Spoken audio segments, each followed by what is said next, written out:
Here are the 6 latest Treehouse of Horror episodes you might have missed. First, we have Season 30's Treehouse of Horror XXIX. Treehouse of Horror 29. The episode starts with Homer winning an eating contest against the monstrous Cthulhu. Homer wins, and his one wish is to eat the Cthulhu. I shouldn't be surprised. The first segment of the episode is called Intrusion of the Potty Snatchers and starts at the underwater base of Mapple. Think about the company Apple, but under the sea. On screen, the late Steve Mobs announces a new MyPhone, but once the audience are glued to their phones, the new CEO of the company creeps off stage and he's a plant alien on a mission to make Earth one giant potted fern. Now we're talking. The time has come. Commence operations. The aliens launch spores from their planet, and once they hit Springfield, it's like a twisted gardening show. Everyone turns into plant versions of themselves. Comic book guy, never missing a chance to drop some trivia, says it's an homage to Invasion of the Body Snatchers, but of course that movie was just a knockoff of The Thing. I will help you, but first, you are in danger. You can crash at my pad. No one says pad anymore. Run! Milhouse and Bart figure out what's going on and bolt out of there to tell Homer and Marge what's going on. But of course, he's too late. They've become plants. Bart and Lisa try to escape in a police car and they see the chaos along the way. I'm not a plant! Prove it. Name the roster of the Glasgow Soccer Club. But Lou turns into a leafy version of himself before they can get away. Pretty soon, Bart and Lisa are all leafy too. Goodbye, sister. The last sound you hear will be... But it turns out the plant people have been transported to an actual utopia. Welcome to your new paradise. So in the end, the nightmarish scenario ends up kind of being a dream come true. Well, for Lisa, anyway. It wouldn't be a Treehouse of Horror episode without a confusing ending. The next segment is called Multiplicity, and it starts with a seemingly innocent sleepover at the Van Houten household. Milhouse, Nelson, and Bart wake up groggy after drinking a mysterious drink, only to find themselves locked in a cell. The door of the cell is opened by Lisa. I'm not Lisa. I'm Penelope. Okay, Penelope, shall I say, a British alter ego who apparently likes to trap kids. Penelope, one of Lisa's many personalities, is in a full-on villain mode and acts super offended when the boys don't beg for an encore of her performance. She shoves them back into the cell because she loves the drama. All right, you little beasties. Are you ready for a trip to the Scottish Highlands? After killing Willie, Lisa is now Scottish. Things get dark fast when Lisa takes out Milhouse with a hydro press and Nelson gets impaled by a forklift. Bart finally asks what's happening and Lisa recounts her villain origin story. Bart had the nerve to mess with her spelling test answers and got her an F. The horror. On that day, the beast was born! In a twist of mercy, Lisa gives Bart one last chance to redeem himself, and he does with a moving speech about being a great brother, just in time to avoid being turned into human garbage. Finally, we have the last segment called Geriatric Park. Cue the Jurassic Park theme music. Mr. Burns opens up a brand new park for Springfield's elderly, except this isn't your average retirement home. No, Mr. Burns thought it would be fun to mix old people's DNA with dinosaur DNA. It could make me a fortune. That sounds about right, doesn't it? At first, things seem chill and the seniors are rejuvenated. Plus, they have strength that would make a bodybuilder jealous. But then, Homer, who's always thinking with his stomach, cranks up the temperature after Grandpa complains it's too cold. Bad move, Homer. The grannies and grandpas start turning into full-on dino monsters. You even taste disappointing. Springfield's visitors, and of course Mr. Burns, don't stand a chance as the elders go on a rampage, and Marge's mom and grandpa turn on the Simpson family. But Lisa confronts them, realizing all they needed was a little respect and affection. Turns out if you cherish your elders, they won't eat you. The Simpsons family escapes unharmed, but in true Springfield fashion, the helicopter flying them to safety is piloted by none other than a dinosaur-shaped Agnes Skinner. Guess they're not out of the woods just yet, huh? Treehouse of Horror 30 starts at Springfield General Hospital where Marge is giving birth. Congratulations, it's a boy. What? Another boy? What's Bart? That's like introducing Frankenstein to Dracula. They're asked if they want to take a girl instead. Maggie is introduced to the family, but she's tested positive for evil. The baby is making us kill ourselves. Ned thinks it's his job to sacrifice her because she has the mark of the beast. And Maggie murders them all, introducing the 666th episode, and it starts off with Danger Things, which is, yes, a parody of Netflix's Stranger Things. It starts with Milhouse Van Houten as the helpless Will Byers. And he, of course, is the kid who gets sucked into another dimension after a marathon night of playing the world's most frustrating video game, E.T. the Extraterrestrial, on the Atari 2600. Naturally, things get even weirder when he's kidnapped by a Demogorgon. I never get to finish my Safely song. Milhouse's dad, Kirk, loses his mind, tearing down walls and hanging Christmas lights in a desperate attempt to communicate with his son. We've all seen this before. If Milhouse is in another dimension, he can communicate with us by blinking these lights. Poor Milhouse is stuck in the over-under, and what's his first move? He tries to hit up Lisa. Sadly, after realizing Lisa's still not into him, he does the only sensible thing, hangs up on her. Lisa heads over to the mall where Bart and Nelson are busy in the arcade, because priorities. This is my best game ever. I'm not leaving till it's done. Come on, Bart! Fine. The three of them head to Frink, Springfield's mad scientist, for help. Lisa goes full 11 and heads into the water. Oh my god! It's a twisted version of reality! Once she crosses over, it turns out Springfield is crawling with Demogorgons. Lisa manages to use her psychic powers to save the day, but not before Homer, who's now working for Mr. Burns' secret government program. Mr. Burns has opened a portal to the over-under and is letting out the monsters. They settle on staying in the other world because housing is cheaper, and you can walk everywhere. Homer's over the moon that there's no Ned Flanders in the over-under until a Demogorgon Flanders pops up. Howdly doodly, neighborino. Next up, we've got Heaven Swipes Right, where Homer accidentally chokes on a hot dog during a football game and dies. But plot twist, Homer wasn't supposed to die yet. The paramedics couldn't lift your corpse, so they rolled it into a lake. Pretty bloated. When they try to send him back to his body, it's too decomposed, so he gets stuck in the body of a handsome, athletic dude instead. Now don't freak out, but it's me, your husband Homer. When he revealed something only Marge would know, she believes it's him and gets all excited. Finally, a hot Homer. But her excitement is short-lived as Homer quickly wrecks the new body by chowing down on junk food. Surprise, surprise. Next, Homer hops into Principal Skinner's boss, Superintendent Chalmers, and Bart takes full advantage to terrorize Skinner. Give yourself a purple nurple. Until Chalmers gets a look at his own paycheck and promptly dies of shock. After a brief stint in the body of a monkey that looks suspiciously like Mr. Teeny, Homer ends up in none other than Moe Sislak's body. But wait, it turns out Moe has secretly taken over Maggie's body, much to Marge's disgust. I'm very thirsty.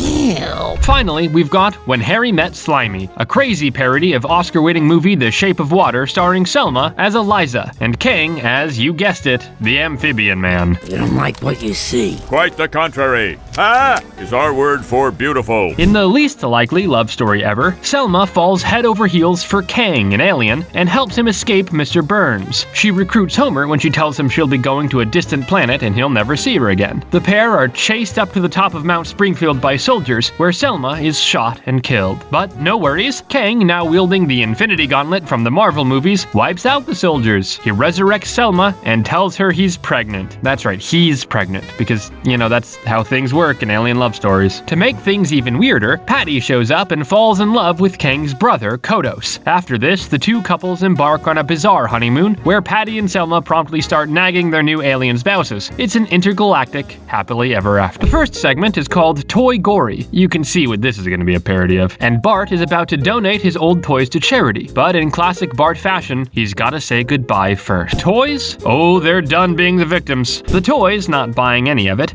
decide it's time for a little plastic surgery. Bart Simpson, I love my mother and father. Oh, we've lost him. And that's it for Bart Simpson. The next segment is called Into the Homerverse, and it's Halloween night with Homer up to his usual nonsense at the nuclear power plant. Marge calls wondering where the candy is, and Homer realizes he's already eaten it all. So he goes to search the plant for more snacks. And here come the alternate dimension Homers popping out like some kind of Homer infestation. Who are you? I'm Disney Princess Homer. Now the town's got 6 Homers on their hands, each one more crazy than the last. And Springfield is running out of food. Marge is stuck trying to feed this army of Homers, while Lisa explains they need to shove the Homers back into their dimensions, pronto, but not before they burst out into song. Dad, you tore a hole in the space-time continuum. After the fight has died down, Mr. Burns learns that in some dimensions he's not the richest, so he sends them all back. The final part of the episode is B9 Rewind, where Lisa's turning 9 and, well, she's just not feeling it. While writing in her journal about how lame her birthday is, Lisa mutters something dramatic about wanting to die, and bam! A car crashes through the wall and flattens her. Except, Lisa wakes up back at her desk, like nothing happened. You must Must have been a dream. Nelson pulls her aside where they both get crushed by the treehouse, and Lisa wakes back up at her desk. She dies multiple times more, and Nelson comes up to talk to her. They figure out they're both stuck. It then turns into a montage of Lisa and Nelson dying over and over in crazy different ways. Desperate, they turn to Comic Book Guy, the only one who really knows his way around sci-fi tropes. He's got the answers all right, telling them to try everything from being nice to saving whales, but sadly, nothing works. Finally, Nelson breaks the loop by hurling a cinder block at poor old Gil. This episode starts in a peaceful forest full of cute Disney animals. They run from the hunters, but he can't find Marge. Cue Treehouse of Horror 32. This segment is called Bong Joon-ho's This Side of Parasite. After Kirk Van Houten is told he has the poor person smell, the rich man sends him away, opening up a job for Homer. Stupid rich people. While they're gone, we eat their food, drink their booze, and break their complicated toilet. The family gets settled when Kirk rings the doorbell, begging to be let in. He opens up a secret door to the downstairs, where his family is hidden in the basement. Everything was great until you parasite took our job. Mr. Burns turns up, because what would a Treehouse of Horror episode be without Mr. Burns? And the mob goes for him. My last words are,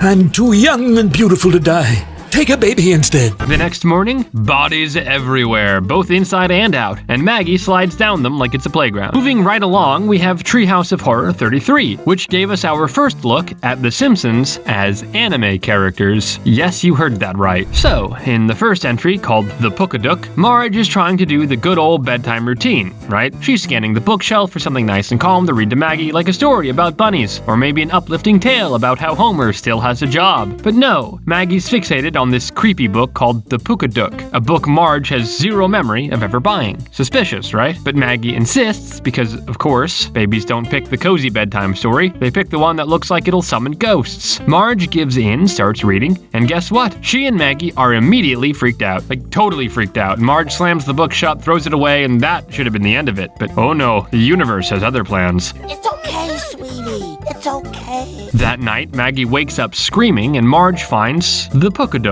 sitting in her crib like it's auditioning for the next horror movie. I thought I put that on the shelf. Furious, Marge takes drastic measures. She tosses it into the trash outside, far away. Crisis averted, right? Wrong. The next morning, ding dong, the doorbell rings, and guess who's back? The Pookadook, looking fresh as a daisy with its creepy pages completely repaired. Marge decides it's time for the ultimate showdown. She throws the book onto the barbecue, figuring that fire solves everything. But nope, out pops a page telling her that burning the book is exactly what it wanted. Marge tries to get rid of it, but suddenly, boom, she's possessed. And now the Pookadook, controlling Marge, is hell-bent on ending little Maggie. Cue the family rushing in for an emergency intervention. The Pookadook sends the rest of the family into an aquarium sleepover because if you're gonna possess a mom and terrorize her baby, might as well make it an exclusive show. But Maggie's no fool. She strips down and hides in the basement, luring the Pookadook into a showdown. Maggie tries everything to fight back, throws a flaming doll, fires a crayon gun, and finally resorts to the good old trip and fall trick. The Pookadook slips on a crayon, goes flying, and boom, knocked out cold. But wait, there's more. The Pookadook wakes up to find itself tied up with Maggie dangling a mug in front of it like it's some family therapy session. Marge snaps out of her possession, coughs up the Pookadook, and vacuum sucks the demon into the birthday gift she never wanted. Just as the family has their heartwarming reunion, Homer and the kids come back from the aquarium sleepover, and the kids are seasick. Because in the Simpsons universe, there's no such thing as a peaceful ending. Now we have the anime entry titled Death Tome, which starts with Lisa stumbling upon a mysterious book titled Death Tome. Any person whose name is written in this death tome will meet their death and be dead. This is no ordinary notebook. It's got powers. Write someone's name in it and poof, they die in a totally unique, non-repeated fashion. Not exactly light reading for an elementary schooler. First target, Snake, of course, who's about to commit yet another crime. Lisa writes his name and sure enough, he drops dead. Realizing she now holds the power of life and death in her hands, Lisa runs up to her room for a little moral reflection. Or, to plot her next move. In walks Steve Johnson. Yeah, weird name, I know. know, but it works for him. In my realm, I am called Steve Johnson. He's a very chill Shinigami, a god of death, and he's ready to do Lisa's bidding. Downstairs, Mr. Burns is yammering on about his new evil scheme, Globo-Warm, which is designed to melt the ice caps so he can park his yacht. Lisa's had enough and writes Burns into the death tome with the simple wish for him to die in his sleep. Naturally, Mr. Burns face plants into a barbecue instead. Close enough, right? So begins Lisa's murder montage, eliminating corporate bigwigs with increasingly ridiculous deaths. Just when she thinks she's cleared out all the baddies, a mysterious figure called L tips off the authorities, exposing the deaths as suspicious. Lisa's spidey sense kicks in, and she realizes that L is none other than Bart. With Bart ready to spill her secret, Lisa prepares to scribble his name into the book, but ends up writing Steve Johnson's instead. Problem solved, right? Lisa's now the new Shinigami in town, and let's just say she's not thrilled about the job change. In Simpsons world, the entry starts with Homer being stoked because he's just become the monorail conductor in a theme park dedicated to the Simpsons universe. Everything's going great until, oops, it's revealed that Homer is actually a robot. Big shock, right? After malfunctioning and damaging his head, the park workers drag him off for repairs, but Homer isn't going quietly. He cranks up his AI, becoming fully self-aware and, naturally, super dangerous. Where's Marge?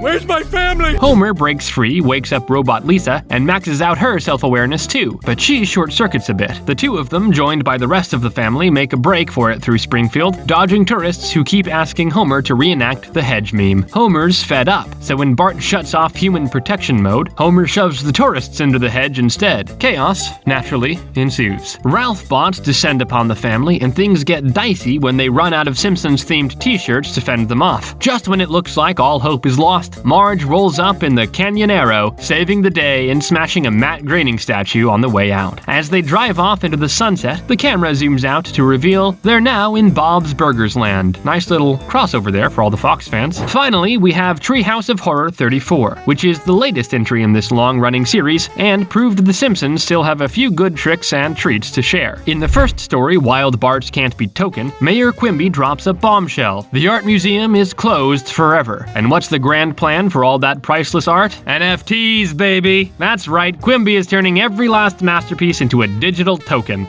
But wait, Homer and Bart have other ideas. They sneak into the museum where they find the NFT-O-Matic 3000, a machine that converts art into NFTs. Because why wouldn't Springfield have one of those? Homer, being Homer, tries to immortalize the museum's most famous boat painting, but just as he's about to do it, Bart, classic Bart, moons the machine and gets sucked into the digital ether. Bart is now an NFT, and he's officially lost in the blockchain.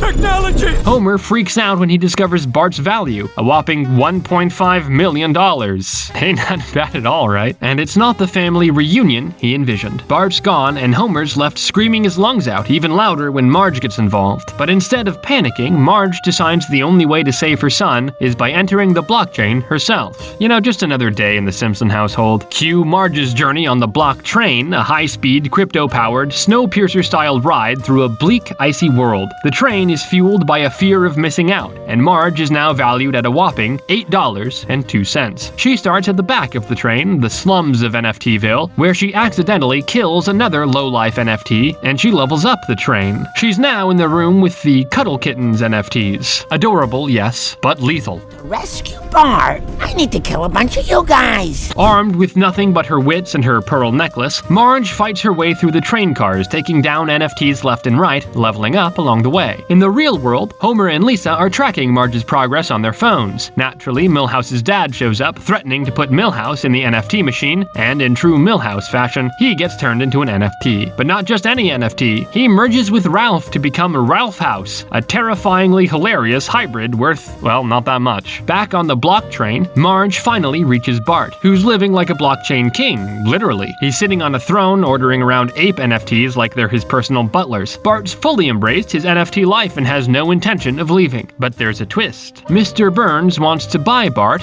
for $100 million, and before anyone can stop him, Homer tokens himself, too. Now, Homer's aboard the blockchain, living it up with fancy Bored Ape NFTs and feasting on a gourmet twerked chicken NFT. Life's looking good until the NFT market crashes. The train screeches to a halt, and Homer's value drops to 0. Back in 1993, we all saw Sideshow Bob almost sing Bart to death. But fast forward to the present, and things are even darker. Lisa's now a criminal psychologist, and she's called in to solve a murder mystery. Officer Nelson is hot on the trail of a killer targeting Springfield's firstborns. First, it's poor Rod Flanders, then the bully Montaigne Prince, and eventually, even Sherry Mackleberry. Lisa is desperate and goes to the one person who might have answers, Sideshow Bob. But Bob only mocks her because, well, it's Bob. She figures out the first means they're the firstborn and heads to a warehouse where the killer's lair is. Nelson gets murdered, and Lisa finds his body. But when she walks into another room, she sees it's identical to her childhood bedroom. She looks at the security camera to see if the killer appears anywhere, but plot twist, she watches herself kill Nelson. Can't be the killer. I turned my trauma into healing. Her split personality has been committing all the murders in town, and it lands Lisa in jail. It turns out Maggie is the prison guard who helped with Lisa's plan to kill a bunch of people in the most gruesome ways, so she would land in prison with Bob. Naturally, this all ends in a dramatic musical number where Lisa stabs Bob and avenges Bart's death. Wow, pretty heavy, Lisa. Finally, we have Loutbreak, the last part of this episode. It starts when Homer's snack habit finally gets the best of him, and he drops a donut at the nuclear power plant. The donut rolls through some radioactive sludge, Homer eats it, and,